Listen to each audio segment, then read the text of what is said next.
अगर आईएएस बनने के लिए, आईपीएस बनने के लिए सैक्रिफाइस करना नहीं पड़ेगा, अगर उसके लिए आपको त्याग नहीं करना पड़ेगा, तो आज पूरे इंडिया में हर घर में आपको आईएएस आईपीएस मिल जाएंगे. So when you are entering into this game of UPSC or MPSC, make sure that you have to sacrifice anything which will take you to your goal.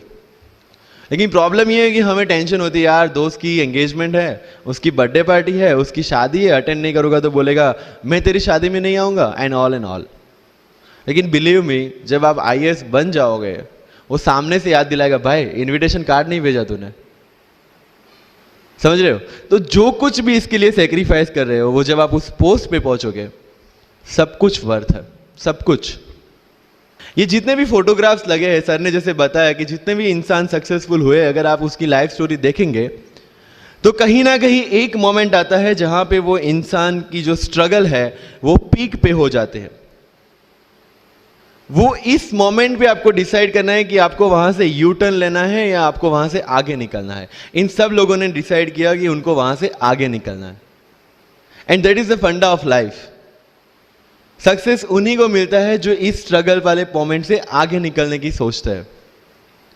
जब भी आपको लगे कि आपके सिर पे बहुत मुसीबत है, जब भी आपको लगे कि आप हर तरह से गिर चुके हैं, जब भी आपको लगे कि आपके पास कोई ऑप्शन नहीं है, तब एक चीज आप अपने दिमाग में लाइएगा कि यही मोमेंट है जहां से आपकी तकदीर बदलने वाली है. क्योंकि डायमंड जो होता है वो जितना ज्यादा घिसता है उतनी ज्यादा उसकी वैल्यू होती है. सोना जो होता है वो जितना ज्यादा तपता है उतनी उसकी वैल्यू होती है. अगर आप जिंदगी में तप रहे हैं, अगर आप जिंदगी में घिस रहे हैं, अगर आपको लग रहा है कि आप हर तरह से मुसीबतों में गिरे हुए हैं, तभी आपकी जो वैल्यू है वो बढ़ने वाली है. और यही मेरा एटीट्यूड रहा है. लोग बोलते हैं कि तुम्हारी फाइनेंशियल कंडीशन ठीक नहीं थी, पापा इलेक्ट्रिशियन थे, मम्मी हाउसवाइफ थी, डायमंड के कारखाने में काम करती थी, उसके बाद उन्होंने मैरिज में रोटियां बनाने का काम किया और उस तरह से मैं पढ़ा. लेकिन जब मुझे पूछा जाता है कि ऐसी कौन सी चीज है आपकी लाइफ में जो आप बदलना चाहते हो, एंड आई सेड नथिंग. क्योंकि अगर वो चीजें नहीं होती मेरी लाइफ में तो शायद आज आपके सामने में नहीं होता. तो अगर लाइफ में प्रॉब्लम्स है, अगर लाइफ में स्ट्रगल है, जैसे सर ने बताया struggle is a part of life, and I strongly believe in that. क्योंकि अगर हम दिल्ली में थे, मेरे दोस्त के साथ में निकला बाहर घूमने, तो बोलता है यार ऐसी लाइफ चाहिए, कोई मगजमारी नहीं, आराम से बैठते पूरे दिन एसी वाले कमरे में, बहुत सारे पैसे है और कोई टेंशन नहीं, ऐसी लाइफ चाहिए मुझे. मेरे पास ऑप्शन है. बोलता क्या? बोला देख सामने एटीएम का रूम दिख रहा है, एसी वाला कमरा है, बहुत सारे पैसे, कोई मगजमारी नहीं, जॉब ले ले. क्यों आईएएस आईपीएस में दिमाग खराब कर रहा है? अगर स्ट्रगल नहीं चाहिए तो you have to compromise with that life. जब भारत वर्ष का सपना चंद्रगुप्त ने देखा, चाणक्य ने देखा, और उस भारतवर्ष को बनाने के लिए जब ये संघर्ष जारी था, और तब नंद के राजा धनानंद की डॉटर दूरदराज से चंद्रगुप्त को प्यार हो जाता है, और जब चाणक्य उनको बोलते कि नहीं तुम्हें उससे दूर रहना है, और तब चंद्रगुप्त बोलता है आचार्य कभी कभी सोचता हूं कि जिंदगी में या ये भारत के सम्राट बनने के लिए इतना त्याग, इतना बलिदान ना देना होता तो.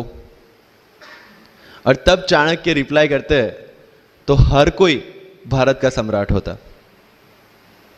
This is the fundamental rule of life. UPSC सिर्फ आपका नॉलेज चेक नहीं करता. Make it very clear in your mind. जैसे सर ने बोला it's a game of wisdom. आपको पहले ऑफिसर बनना पड़ेगा यहां से. यूपीएससी का काम तो सिर्फ थप्पा लगाना है कि हाँ ये ऑफिसर बन गया. जितने भी आईएएस आईपीएस ऑफिसर्स को आप मिलोगे, you will realise this thing कि ऑफिसर वाली क्वालिटीज इसमें पहले से है. आप जब प्रिपरेशन स्टार्ट करते हैं तभी से समझ लीजिए कि आपकी आईएएस और आईपीएस की ट्रेनिंग भी स्टार्ट हो गई.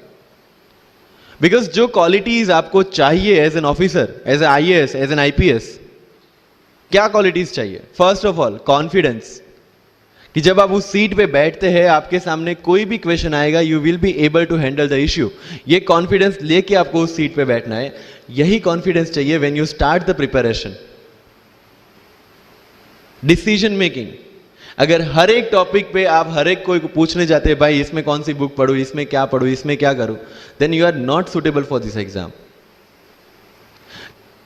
आज मेरे पास काफी मैसेजेस आते हैं, sir please give me your strategy. I am sure आप में से काफी लोगों ने किसी टॉपर्स को पूछा होगा please share your strategy. Why? हर एक की स्ट्रेटजी अपनी खुद की होती है। अगर आज 990 लोग यूपीएससी में सिलेक्ट हुए तो यू विल गेट 990 स्ट्रेटजीज, क्योंकि हर एक की स्ट्रेंथ और हर एक की वीकनेस अलग है। You have to understand this. आप कभी डॉक्टर के पास जाते हैं बीमार होके और कभी डॉक्टर को यह बोला है सर जो आगे वाले पेशेंट को दी ना मुझे वही मेडिसिन चाहिए? डिड यू से like that?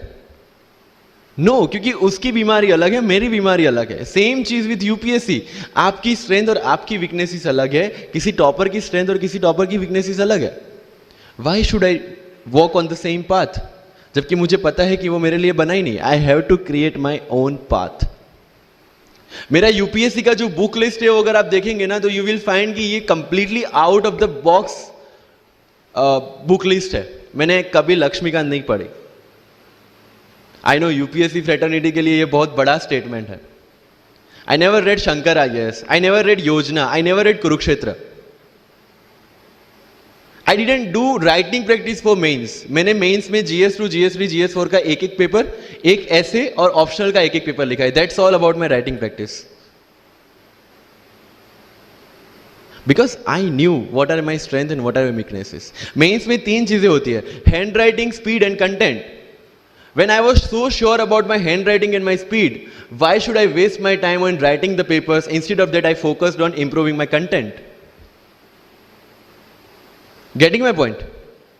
So if you are the aspirant की जिसको लगता है कि 3 घंटे में मेरे से पेपर फिनिश नहीं होता, then go for writing practice. Then write as much as you can because you need that. But किसी टॉपर ने 50 पेपर लिखे हैं, 3 टेस्ट सीरीज ज्वाइन किया है, इसलिए मुझे भी करना पड़ेगा। No, that's not the rule in UPSC. किसी ने ये टेस्ट सीरीज ज्वाइन की, मैं वहां चला गया, किसी ने वो टेस्ट सीरीज की, मैं वहां चला गया। No, you have to create your own path and this was the biggest part of my UPSC preparation. सुनो सबकी, करो मन की। This is applicability of your mind, क्योंकि आपकी स्ट्रेंथ, आपकी वीकनेस आपसे ज्यादा अच्छा कोई नहीं जानता। आपके पेरेंट्स भी नहीं, आपका सबसे क्लोज टीचर भी नहीं। आपको 3 बार चीजें पढ़ के समझ में आती है, किसी को 5 बार पढ़ के समझ में आती है, किसी को 1 बार समझ में आ जाती है। But I want follow the same path जो आगे लोगों ने फॉलो किया है, वो मेरे लिए बना ही नहीं है। I have create my own path. Getting my point? Yes और नो? सो जो मजदूरी है वो सड़क पे एक इंसान 12 घंटे गड्ढा खोद के भी करता है और एक टॉप कंपनी का सीईओ भी 12 घंटे दिमाग चला के मेहनत करता है। लेकिन how he is different from that person on the road? Because he uses his mind. In UPSC we are suppose to do the same. मुझे पता चला कि भाई लक्ष्मीकांत मेरी मेंस की रिक्वायरमेंट फुलफिल नहीं करता, प्रीलिम्स जैसे सर ने बताया was not into consideration. I know कि उसमें सिर्फ एक ब्रिज क्रॉस करना है, एक हर्डल क्रॉस करना है। अगर मैं प्रीलिम्स में 180 भी लेके आया, 190, इवन 200 भी लेके आया, तो मेंस में तो मैं सबके बराबर ही खड़ा हूं। Why to waste your time and energy on something which is just qualifying? Instead of that, put your focus and energy to something, mains and interview, कि जिसकी वजह से आपको सर्विस मिलना है। Good marks in mains ensure that you are in the list. Good marks in interview ensure that you get the service of your preference. Prelims is about quality. Mains is about quantity. Prelims में always मेरा target एक ही था, जो भी test में देता था, जो भी मैं सॉल्व करता था, I just need to cross 120, that's all. जितना सेफली मैं 120 क्रॉस कर लेता था, I put the paper aside, क्योंकि आज तक यूपीएससी का कट ऑफ कभी 120 से ऊपर गया नहीं और जाने वाला नहीं है। That was very clear in my mind. So minimum risk लेके मैक्सिमम आउटपुट लेना वो प्रीलिम्स का काम था, एंड उसके लिए आपको सिर्फ प्रैक्टिस ही चाहिए। As sir said, there is no separate preparation for prelims. What I did, January तक mains oriented preparation, February से I started test series। Vajiram में January से test series start हो जाती है। I started test series, I started revising the things and then prelims आ गया, दे दिया, खत्म।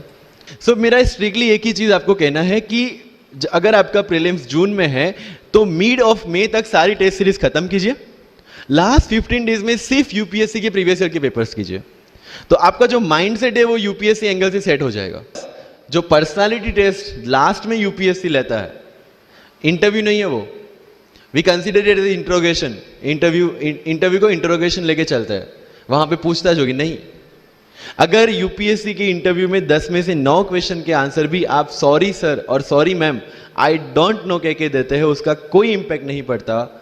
इंपैक्ट पड़ता है वो 9 क्वेश्चन न आने का प्रेशर आप कैसे हैंडल करते हैं। आपके पसीने छूट जाते हैं या आप वही टेम्परामेंट के साथ इंटरव्यू कंटिन्यू करते हैं। मार्क्स उस चीज के, मार्क्स है आपकी सोच के। एक ऑफिसर के तौर पे जब आपको आईएएस या आईपीएस की सीट पे बिठाया जाएगा, how will you treat the citizens of this nation? What will be your attitude to each and every person who is going to come and meet you? These things are being tested during UPSC interview. और इस सारी journey में अगर सबसे important कोई चीज है तो that is your learning attitude, और not for UPSC, for life even.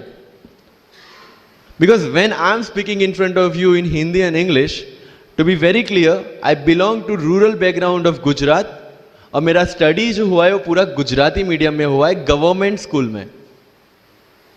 12th तक का स्टडी मेरा गवर्नमेंट स्कूल में हुआ है, गुजराती बोर्ड में, गुजराती मीडियम में। And yet I can give my UPSC interview in English in Delhi and score such marks. Where did it come from? कहां से आता है ये? मुझे अभी भी याद है, मेरा college national institute of technology Surat था, जहां पे मेरे साथ जो पढ़ने वाले बच्चे थे वो सारे सीबीएसई आईसीएसई वाले थे, और मैं एज ए एलियन वहां पे पहुंचा था, क्योंकि तब मुझे पता चला कि मैकडी जैसा भी कुछ है और उसमें बर्गर जैसा भी कुछ मिलता है। That was my first exposure to any metro city.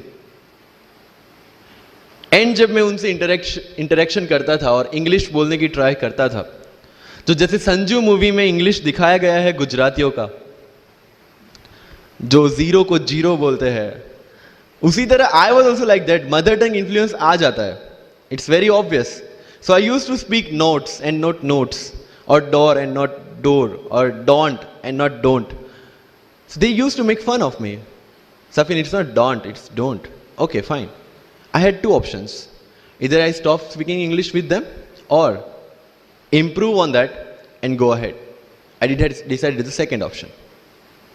When I started my preparation of civil services, जो इंग्लिश मीडियम में करनी थी, वाजीराम में मैंने कोचिंग किया, जहाँ पे पूरा इंग्लिश मीडियम में था, सारे सब्जेक्ट्स मेरे लिए नए थे। I started from the scratch. I started from the English medium NCERT of standard 5 and 6, Gujarati dictionary, Gujarati to English dictionary, and then I started my preparation. कभी कभी ऐसा होता था कि द हिंदू का पूरा एडिटोरियल पढ़ लिया और उसके बाद आई वाज लाइक कि मैंने क्या पढ़ा। ये होगा, सबके साथ होगा।